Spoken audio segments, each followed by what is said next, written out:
دنیا تمہارے لیے تبدیل ہو جائے گی۔ یہ حدیث جو میں آپ کے سامنے پڑھ رہا ہوں، یہ روایات میں ایک نادر نمونہ ہے۔ حضرت زہرا سلام اللہ نے کیا فرمایا؟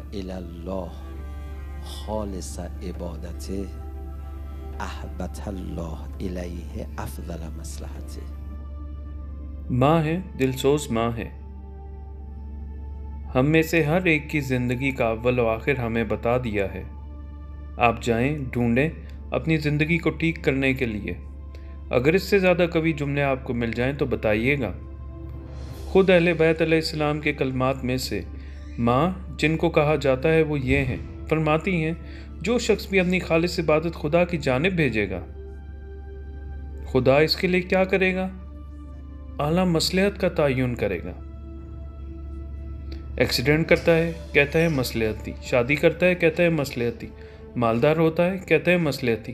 اچھا، تو میرا سوال یہ ہے کہ یہ سب اعلیٰ مصلحتیں ہیں؟ یہ بہت اہم سوال ہے۔ یہ ہمارا مقدر تھا، ہم نے کوشش کی لیکن ایسا نہیں ہوا۔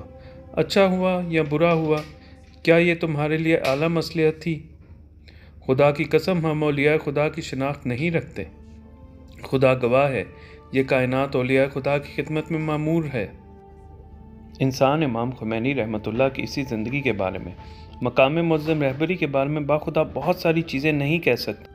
کہاں نیک لوگوں کے اعمال کے بارے میں اپنے ساتھ موازنہ مت کرو، گرچہ لکھنے میں شعر اور شیر دونوں ہی ایک جیسے ہیں۔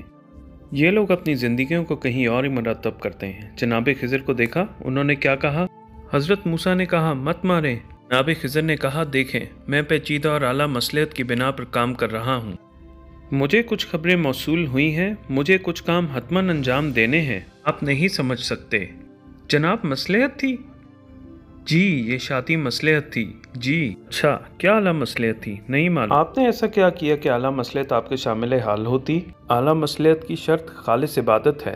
اپنے آپ کو تبدیل کریں، کائنات آپ کے لیے تبدیل ہو جائے گی۔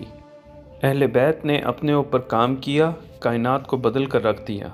جناب فاطمہ نے اپنے اوپر کام کیا، آپ ہر لمحہ اپنی تبدیلی اور تکامل کے لیے کوشاں تھیں۔ اپنے آپ کو تبدیل کریں، کائنات آپ کے لیے تبدیل ہو جائے گی۔